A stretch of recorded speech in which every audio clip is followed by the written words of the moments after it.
Hi everyone, welcome to the next lecture in Cooperative Communication Systems. My name is Zhang Nguyen. I joined the Comnest chair in early 2016 as a postdoc and since last year have been working full-time at Vanderbilt. Today's lecture is about peer-to-peer video streaming, which is also the topic of my PhD, and therefore I reuse some of the content that I prepared back then. For more information, you can find over this link. So the goal of today's lecture is to explore some of the solutions that a group of users or peers can cooperate in order to distribute a video stream over the internet. And furthermore, the solution has to be reliable and efficient. Video streaming services have been popular nowadays because of several reasons.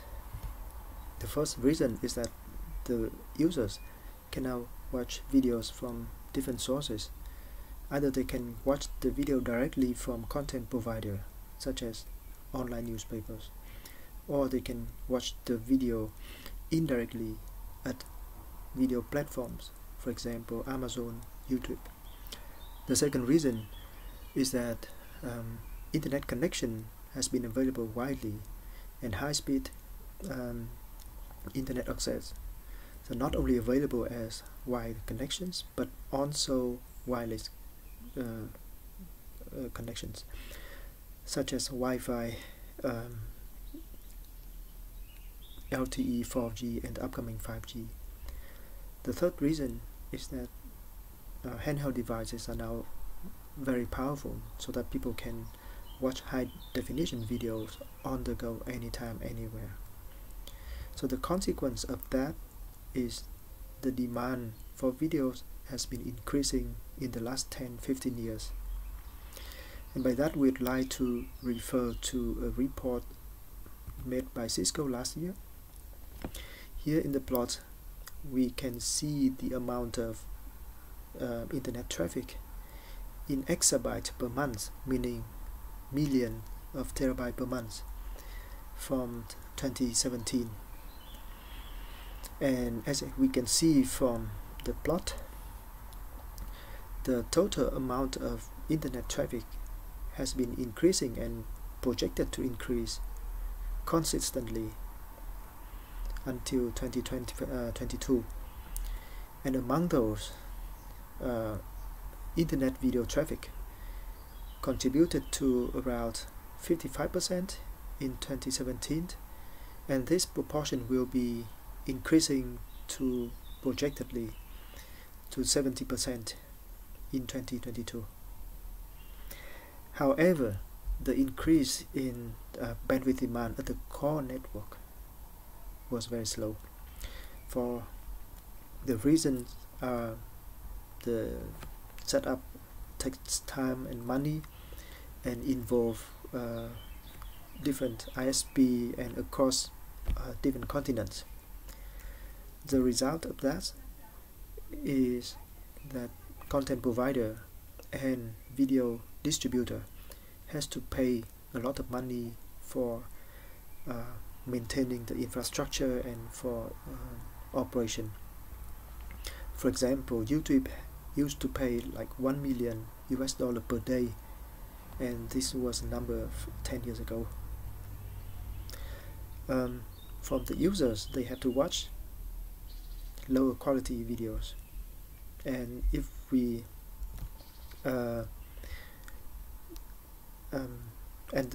also the consequence for the overall service is that it is more vulnerable to a sudden demand or to the attack.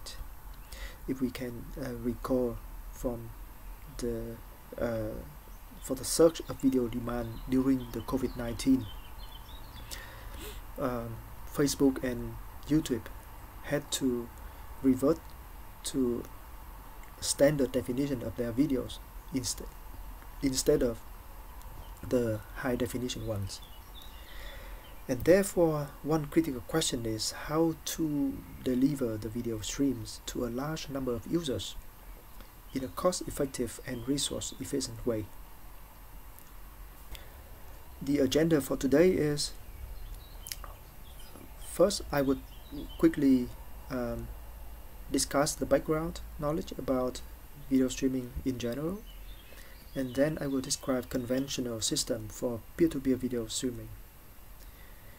The third part of the lecture is to introduce exemplary peer-to-peer streaming systems, tree-push, mesh pool, and hybrid one.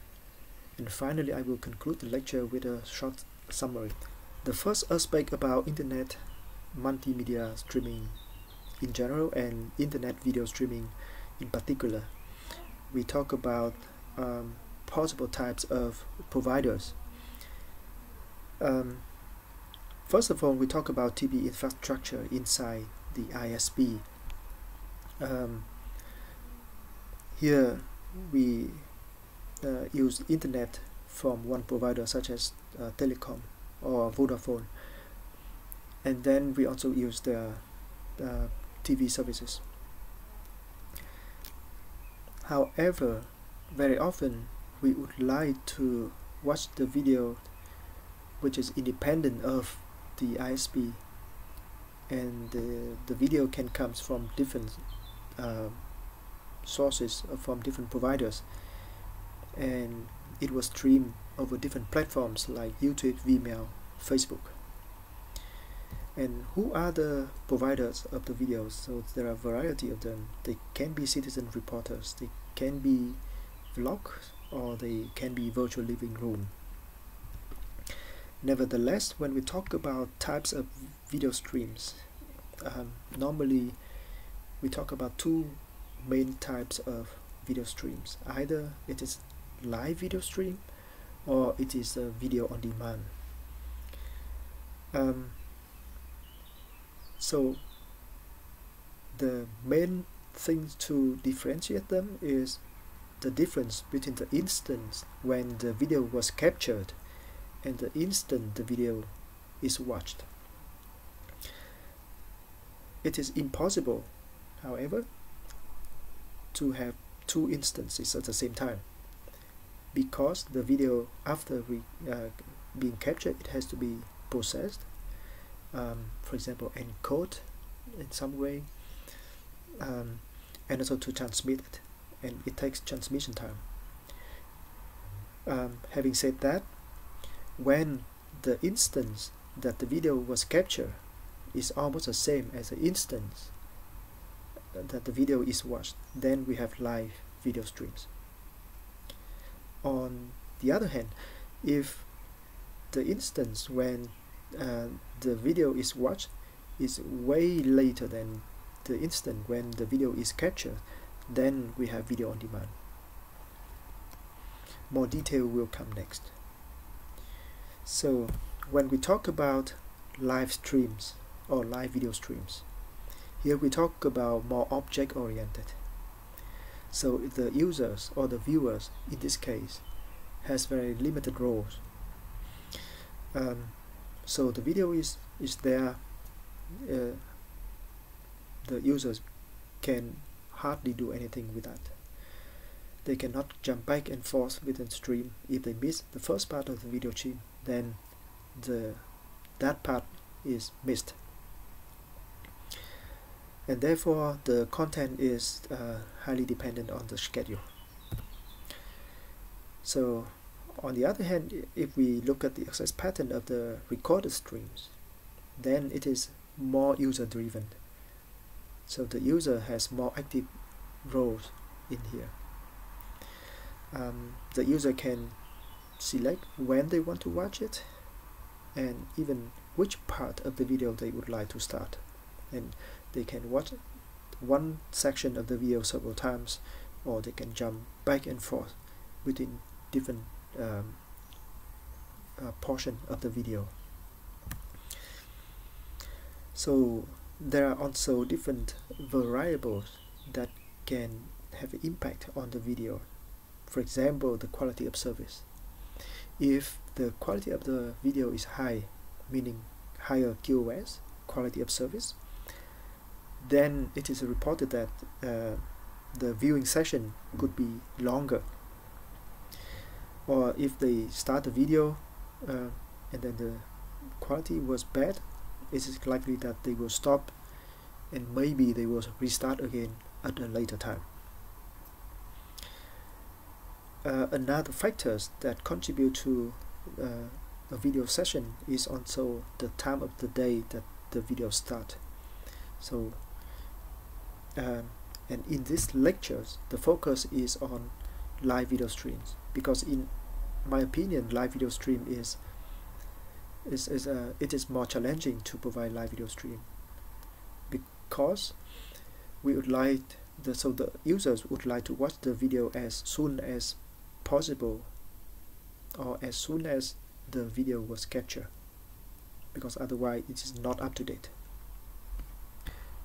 So we would like to consider the scenario where to transmit a live video streams from a video source over the internet to a number of clients, and the video source has a limited upload capacity, and the video stream consisting of several video packets or video chunks, and therefore there are several approaches that we can take. The first one is using Unicast. Then we can use also IP multicast, applying the content delivery network or CDN, or using P2P networks. The question is, are there possibilities to build robust and scalable solutions for the transmission of live video streams? First of all, regarding Unicast, here each client will establish one Unicast connection to the video stream, and subsequently the sequence of video packets will be sent over the internet to that client. So the number of connections over the internet will be proportionally to the number of clients watching that video. So as we can see from this figure, so the same video stream was duplicated from the streaming server to intermediate nodes, router, switches, and then split it to individual clients. The advantage of this approach is that it is pretty simple. As long as we have enough uploading capacity of the streaming servers or server farms, and also the internet core has enough capacity, then we can scale up the system very easily. This is the example of YouTube, for example. However, there are several disadvantages. As we can see here, the same video stream was duplicated simply because the routers are not aware of the content of the video stream, and therefore they simply send the pipe of bits as they are. And then the second disadvantage is that the server requires a lot of upload bandwidth. And the last disadvantage is the bandwidth demand for the internet in total, and especially the internet core. Can we do something about this? Yes. So the solution to solve the problem of Unicast, one direct approach is to use IP multicast, in which the routers in the internet collaborate and then recognize the streaming session, and therefore only sends the video stream once if they are the same, and only split them up at the last distribution host. And in this case, one video stream from the streaming server over intermediate host, and then over here the stream is split to different clients. The difficulties for this approach is that it is pretty difficult to support higher level functionalities because the IP is stateless and it is from best effort. So, and also the coordination between different routers from different ISPs along the path is complicated, and it also involves the change in the routers, which is not very cost effective. The deployment is also very difficult, as I said before, and therefore the IP multicast can be used within the content distributor as an ISP because they have their own network, and therefore they have the full control of their network nodes, router, switches to do the routing. However, the collaboration between ISPs is very difficult. So to solve that, the next solution is to use content delivery networks. One example is Akamai, a very famous one. So the basic idea is that the streaming server will stream the video to one of the servers of the CDN provider, and then it is the responsibility of the CDN provider to distribute the video efficiently within their network and only to duplicate it at the caching server near the clients. So the advantage of this is that it is good in latency, so response time is low. Also the traffic is optimized within the control of the CDN provider. Also the load balancing is also better because here the CDN provider has owned the statistics from where the demand comes from, and then they can deploy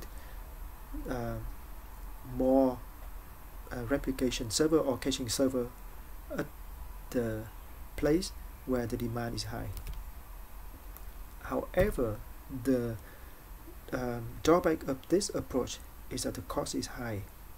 Not all, or for a content provider, they have to spend a lot of money to deliver the content to their clients, and also it is less flexibility.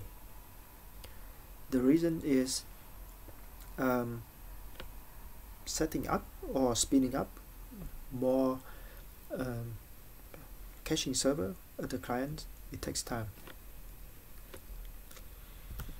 So the next approach, not a surprise, which is a peer-to-peer. The basic idea is to utilize or to leverage the peer's upload bandwidth. So if one user would like to watch the video, they should be willing to share that video to others. So helping ourselves, helping others. So here the video stream should be sent the video, so the video stream, the streaming server send the video stream to one or a minimal set of clients or users, and then it is the responsibility of the users themselves to distribute the video among themselves. So in order to do that, we need the users need to contact like the rendezvous, so one contact point where they register. Now I'm online, please tell me with whom I can contact, and then they can establish connections with others and then exchange the video. They can request the video, they can send the video to others. The advantage is that it doesn't require any lower layer setup. Right? So as long as the users running the same piece of software, talking the same protocol, they can connect with one another and then can start sharing the video, and therefore it is low cost. It doesn't involve any modification at the router of the ISP. It is also very scalable because the users come to the service with their own resources, meaning the upload resources, upload bandwidth. The disadvantage, however, is that on the nodes or on the users joining the service, they are not very dedicated. They come and join at their will, and sometimes they don't have enough upload bandwidth, not because of they are not cooperative, but simply because their internet connection is not good enough.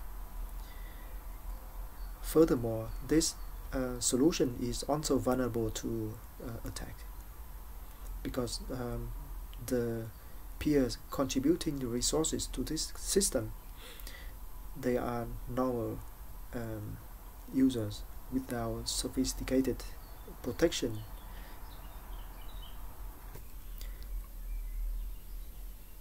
Talking about conventional peer-to-peer video streaming systems, we would like to classify them into using different criteria.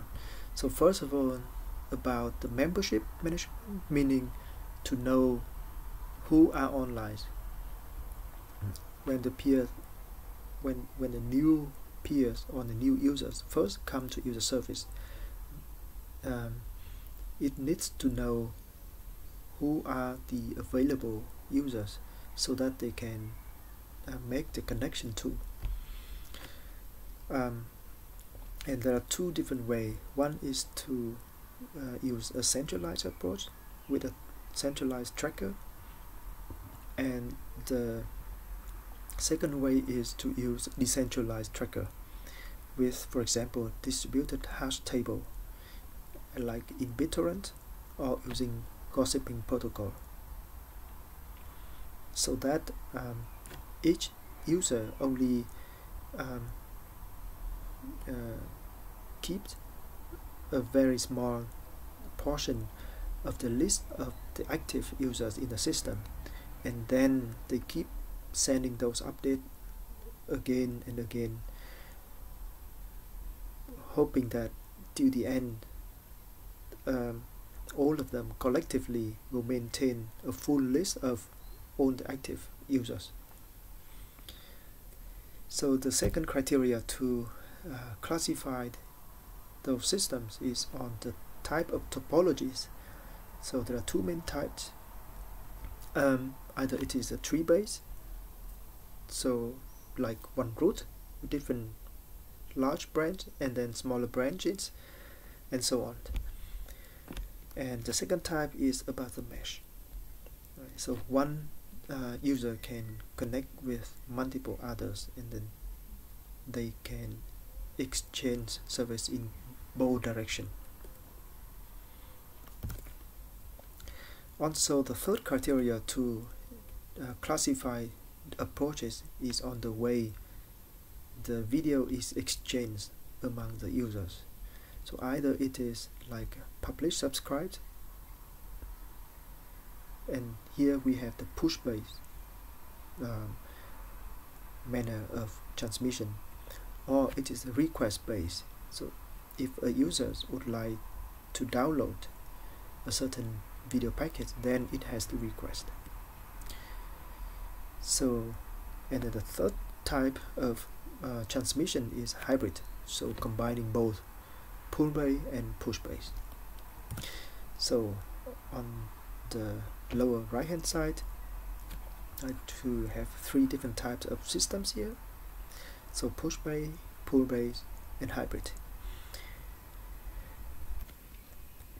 So the first type of systems that I would like to introduce is the tree-based or push-based systems. So how does it work? So first of all the peers establish a clear and explicit relationship among each other, considering any two particular peers. One peer has to be a parent and the other one has to be a child. And as soon as the parent peer receives a video packet, it will forward that video packet immediately to its only child or its several children peer. By doing so, the delay is very small. One cannot do faster than that. And also there are also little overhead because there is no asking or there is no request, simply forwarding. The drawback of this approach is the robustness. One can imagine that, for example, this peer, now there are 4 other peers which are dependent on that peer, and if that peer leaves the system or is out of service for a failed internet connection, then all the 4 child nodes down the path will also lose the connection and cannot receive video packets. So eventually the whole topology forms like a tree, and it is very suitable for IP, very similar to IP multicast.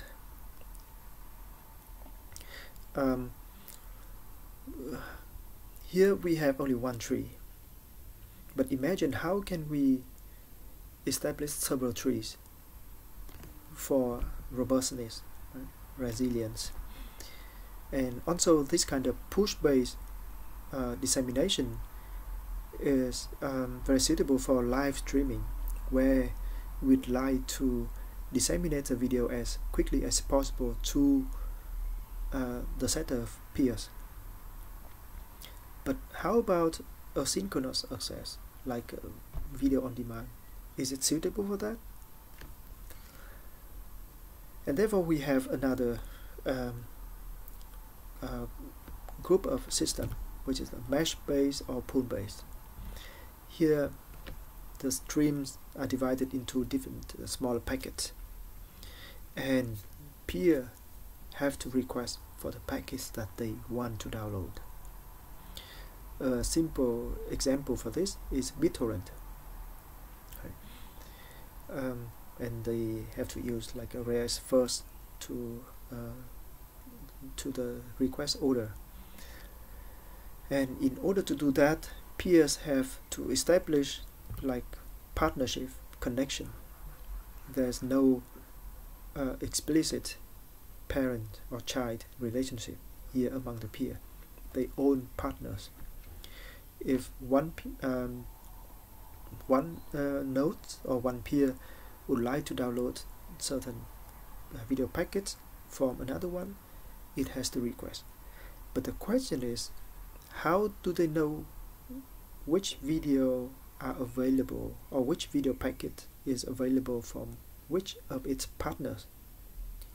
So in order to do that, partners have to exchange information, so which packets they have. So they constantly sending signaling messages telling, I have package number 1, 2, 3, and then one of its partners realize that it needs one of those available packets, and then it sends a request.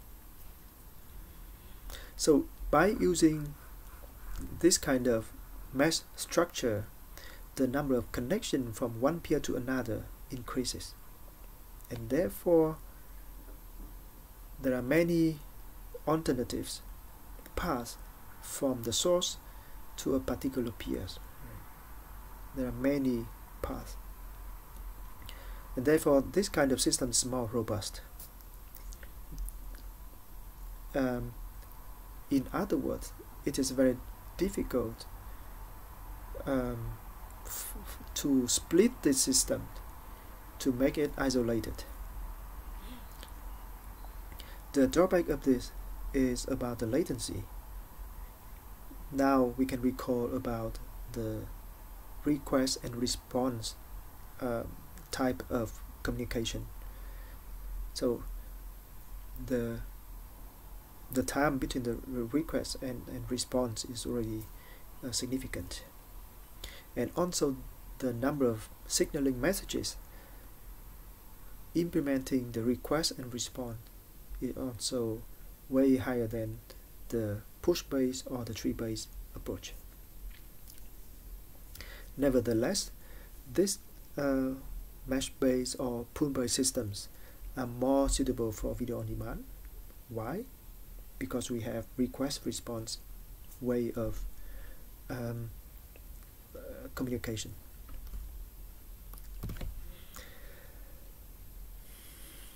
Nevertheless, if we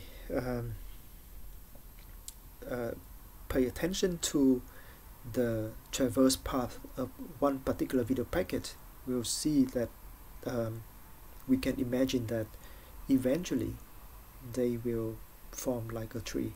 Maybe it's not the most optimized tree topology, but it forms a tree. So the third type of systems is the hybrid ones.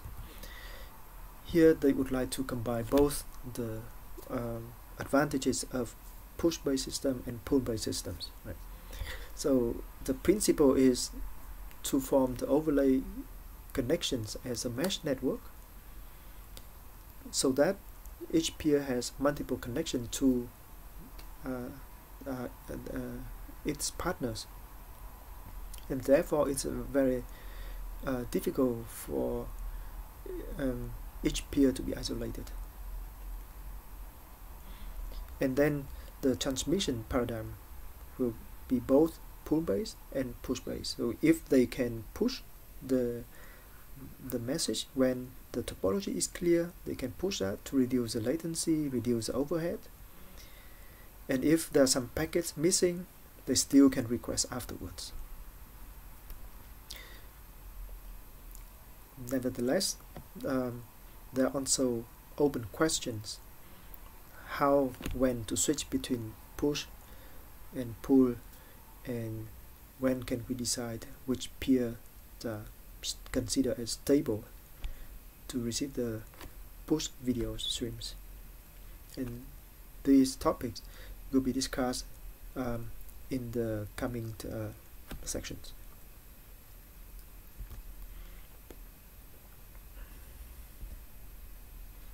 So, as a summary for short summary for the P2P video streaming systems, there are some potential benefits. First of all, it is cost effective. So from the content provider point of view, they don't have to worry a lot about having a lot of upload bandwidth capacity to satisfy all the users, because if the users would like to join this kind of system, they need to contribute, they need to cooperate. They comes with their own resources, and also therefore it is scalable to the number of sessions in the network. So it is overlay, it is independent of the IP routers underneath, and also it's easier to deploy. Any users with the right software and the version can also join the system.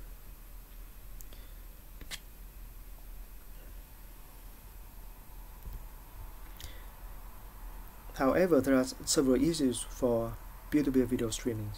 The first one is that the topology has to be loop-free. Why? If there are loops, then even though they are sending messages, they maintain connections, but there's no new content. Also, reliability of peers is also a big concern. there's no way to guarantee that peers are committed to the video sessions. They can come and join and can also leave at any time that they want. And regarding scalability, so even though peers come with their own resources, they depend on the other nodes closer to the source of the video streams, and the longer it takes, the longer path, the more likely that there might be some failure along the path. And the topology also needs to be optimized. Furthermore, for pool-based system, we need to minimize the signaling overhead and also to increase the efficiency of the system.